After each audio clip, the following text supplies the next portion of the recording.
Hello అండి, welcome to our channel. ఈరోజు వీడియోలో తెలుగు ఇంపార్టెంట్ బిట్స్ విత్ ఎక్స్ప్లెనేషన్స్తో సహా నేను వివరించబోతున్నాను. సో ప్లీజ్ వీడియోను స్కిప్ చేయకుండా జాగ్రత్తగా వినండి. ఓకే, వీడియోలోకి అయితే వెళ్ళిపోదాము.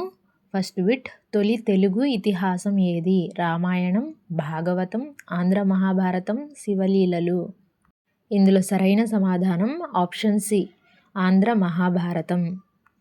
సంస్కృత మహాభారతాన్ని ఆధారంగా తీసుకొని తెలుగులో రచించిన తొలి మహాకావ్యం ఇది.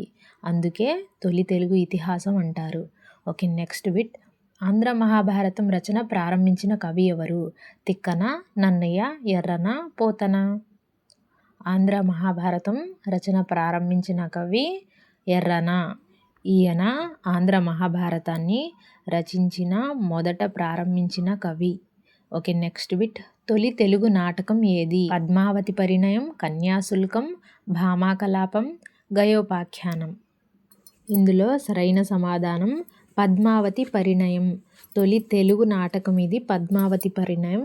కన్యాశుల్కం అంటే తొలి ఆధునిక సామాజిక నాటకం ఏది అన్నప్పుడు కన్యాశుల్కం రాయాలి మనము. ఓకే, నెక్స్ట్ బిట్ చూడండి, తొలి తెలుగు నాటక రచయిత ఎవరు? గురజాడ అప్పారావు, వీరేశలింగం, శ్రీనాథుడు, దూర్జటి. ప్రశ్న జాగ్రత్తగా వినండి. తొలి తెలుగు నాటక రచయిత, ఇక్కడ కన్ఫ్యూజ్ అవ్వద్దు. ఇందులో సరైన సమాధానం వీరేశలింగం, ఆప్షన్ బి. ఈ క్వశ్చన్లో తొలి ఆధునిక సామాజిక నాటక రచయిత ఎవరు అన్నప్పుడు గురజాడ అప్పారావు మీరు రాయాలి. ఓకే, నెక్స్ట్ చూడండి, తొలి తెలుగు నవల ఏది? తొలి తెలుగు నవల ఏది? మాలపల్లి, రాజశేఖర చరిత్ర, సత్యవతి చరిత్ర, కన్యాశుల్కం. ఇందులో సరైన సమాధానం రాజశేఖర చరిత్ర. తెలుగులో కథా నిర్మాణంతో రాసిన తొలి నవల రాజశేఖర చరిత్ర.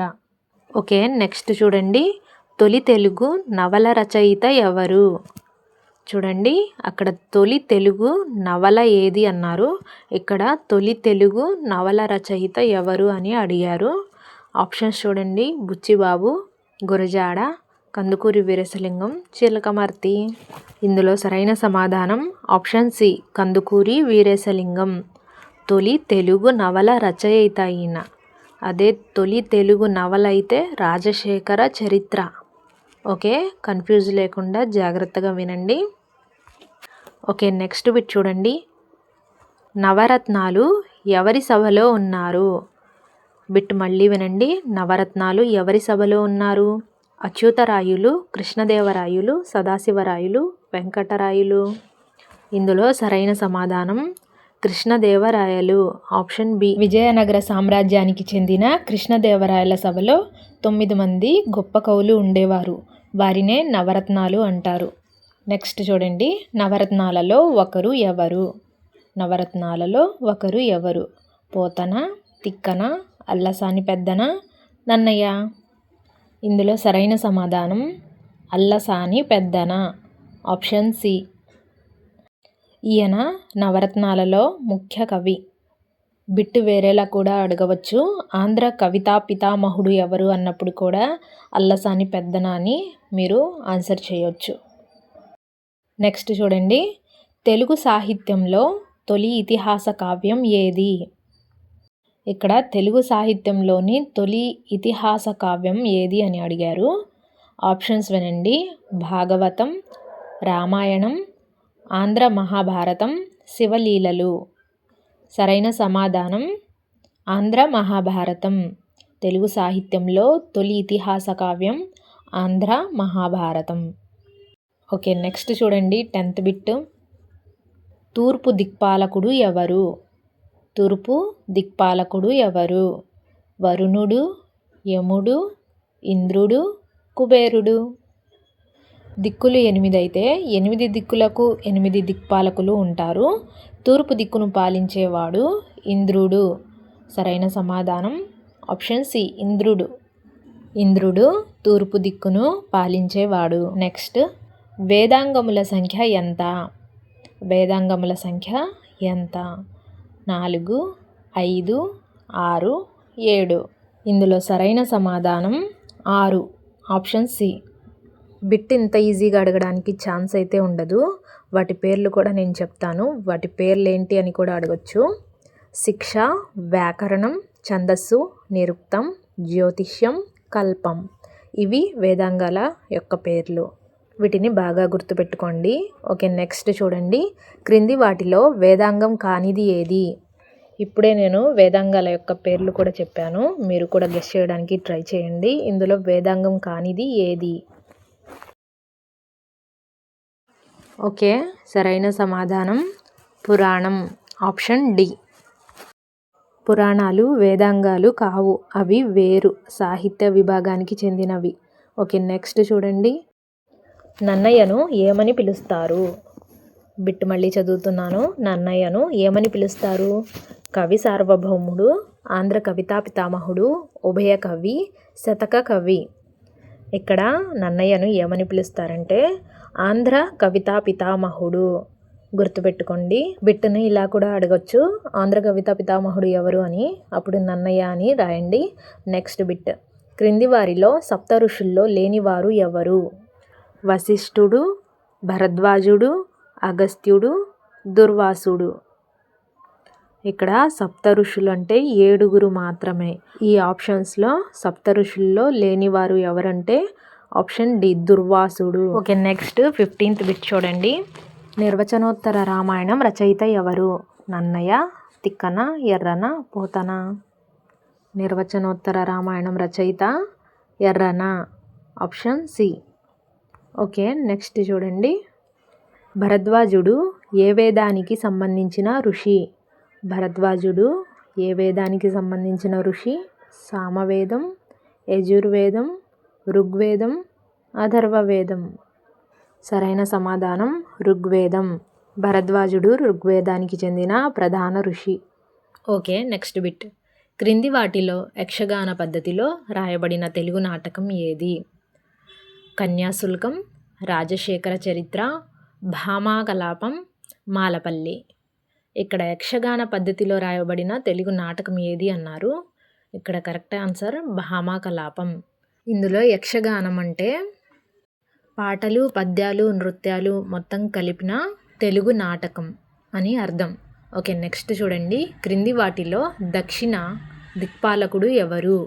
ఇంతకుముందు తూర్పు దిక్పాలకుడు ఎవరు అని అడగడం జరిగింది. ఇప్పుడు దక్షిణ దిక్పాలకుడు ఎవరు? తూర్పు దిక్కును పరిపాలించింది ఇంద్రుడైతే దక్షిణ దిక్పాలకుడు యముడు. ఓకే, నెక్స్ట్ చూడండి. 19th bit. క్రింది వాటిలో పశ్చిమ దిక్పాలకుడు ఎవరు? తూర్పు దిక్కును ఇంద్రుడు, దక్షిణ దిక్కును యముడు, అలాగే పశ్చిమ దిక్పాలకుడు వరుణుడు. అలాగే నెక్స్ట్ చూడండి. ఇక్కడ మిగిలింది ఉత్తర దిక్పాలకుడు. క్రింది వాటిలో ఉత్తర దిక్పాలకుడు ఎవరు? అగ్ని, వాయువు, కుబేరుడు, ఈశానుడు. ఇక్కడ ఆన్సర్స్ చూస్తే కనుక అగ్ని, వాయువు, ఈశానుడు అయితే కాదు, కుబేరుడు. కరెక్ట్ ఆన్సర్ ఆప్షన్ సి, కుబేరుడు. ఉత్తర దిక్కును పరిపాలించింది కుబేరుడు. నెక్స్ట్ చూడండి. మార్కండేయ పురాణం ఏ వర్గానికి చెందింది? మహాపురాణం, ఉపపురాణం, ఇతిహాసం, కావ్యం. ఇక్కడ మార్కండేయ పురాణం ఏ వర్గానికి చెందిందంటే మహాపురాణం. నెక్స్ట్, మార్కండేయ పురాణంలోని దేవీ మహత్యం ఏ పేరుతో ప్రసిద్ధి చెందింది? బిట్ స్మాల్ మిస్టేక్ ఉంది, మళ్ళీ వినండి. మార్కండేయ పురాణంలోని దేవీ మహత్యం ఏ పేరుతో ప్రసిద్ధి చెందింది? ఆప్షన్స్ వినండి. లలితా సహస్రనామం, దుర్గా సప్తశతి, శివపురాణం, స్కంద పురాణం. ఇందులో సరైన సమాధానం Durga Saptashati. Okay, next bit చూడండి. మార్కండేయ పురాణానికి సంబంధించి ప్రసిద్ధ ఋషి ఎవరు? ఆప్షన్స్ వినండి. వ్యాసుడు, మార్కండేయుడు, వాల్మీకి, అగస్త్యుడు. ఇక్కడ మార్కండేయ పురాణానికి సంబంధించి ప్రసిద్ధ ఋషి ఎవరంటే మార్కండేయుడు. ఇక్కడ మార్కండేయ పురాణానికి మార్కండేయుడే ప్రసిద్ధ ఋషి. ఓకే, నెక్స్ట్ చూడండి. వృషాధిప శతకం రచయిత ఎవరు? వృషాధిప శతకం రచయిత ఎవరు? దూర్జటి, అన్నమయ్య, భక్త రామదాసు, పోతన. ఇక్కడ వృషాధిప శతకానికి రచయిత దూర్జటి. ఓకే, నెక్స్ట్ చూడండి. వృషాధిప శతకం ఏ దేవునికి అంకితమైన శతకం? విష్ణువు, శివుడు, బ్రహ్మ, సుబ్రహ్మణ్యుడు. ఓకే, ఇక్కడ కరెక్ట్ ఆన్సర్ శివుడు. వీడియో చూస్తున్న ప్రతి ఒక్కరూ మా ఛానల్ని ఇంకా సబ్స్క్రైబ్ చేసుకోకపోతే ప్లీజ్ సబ్స్క్రైబ్ చేసుకోండి. ఓకే, నెక్స్ట్ చూడండి. క్రింది వాటిలో ఉపపురాణం ఏది? క్రింది వాటిలో ఉపపురాణం ఏది? మార్కండేయ పురాణం, విష్ణు పురాణం, భవిష్య పురాణం, నారద పురాణం. ఇక్కడ మనకు పురాణాలన్నీ 18 పురాణాలుంటే అందులో ఉపపురాణం నారద పురాణం. ఓకే, 27th బిట్ చూడండి. మహాపురాణాల్లో అత్యంత విస్తృతమైన పురాణం ఏది? అంటే అధిక శ్లోకాలతో ఉన్న పురాణం. విష్ణు పురాణం, స్కంద పురాణం, మార్కండేయ పురాణం, భాగవత పురాణం. ఇందులో సరైన సమాధానం స్కంద పురాణం. మహాపురాణాల్లో అత్యంత విస్తృతమైన పురాణం స్కంద పురాణం. ఓకే, 28th బిట్ చూడండి. తెలుగు సాహిత్యంలో తొలి వ్యాకరణ గ్రంథం ఏది? ఆంధ్ర శబ్ద చింతామణి, ఆంధ్ర భాషాభూషణం, సిద్ధాంత కౌముది, అమరకోశం. ఇందులో సరైన సమాధానం ఆంధ్ర శబ్ద చింతామణి. తెలుగు సాహిత్యంలో తొలి వ్యాకరణ గ్రంథం ఇది. Okay, next bit. Palkuriki Somanathudu రచించిన ద్విభాషా కావ్యం ఏది? పండితారాధ్య చరిత్ర, బసవ పురాణం, ద్విపద రామాయణం, భాస్కర రామాయణం. పాల్కురికి సోమనాథుడు రచించిన ద్విభాషా కావ్యం బసవ పురాణం. ఓకే, నెక్స్ట్ బిట్ చూడండి. 30th bit. శ్రీనాథుడు రచించిన ప్రసిద్ధ కవితా గ్రంథం ఏది? శ్రీనాథుడు రచించిన ప్రసిద్ధ కవితా గ్రంథం ఏది? హరవిలాసం, భీమేశ్వర పురాణం, కాశీఖండం, నైషధం. ఇందులో సరైన సమాధానం కాశీఖండం. ఇది శ్రీనాథుడు రచించిన ప్రసిద్ధ కవితా గ్రంథం. ఓకే, ఇంతటితో 30 బిట్స్ ఇంపార్టెంట్ బిట్స్ అయితే కంప్లీట్ అయిపోయాయి. ఇవి మోస్ట్ ఇంపార్టెంట్ బిట్స్, డిఎస్సికి కూడా యూజ్ అవుతాయి. సో వీడియో నచ్చితే ప్లీజ్ తప్పకుండా లైక్ చేయండి. అలాగే మీ ఫ్రెండ్స్ అందరికీ కూడా షేర్ చేయండి. అలాగే మా ఎన్లెసన్స్ ఛానల్ని సబ్స్క్రైబ్ చేసుకోండి. Thanks for watching.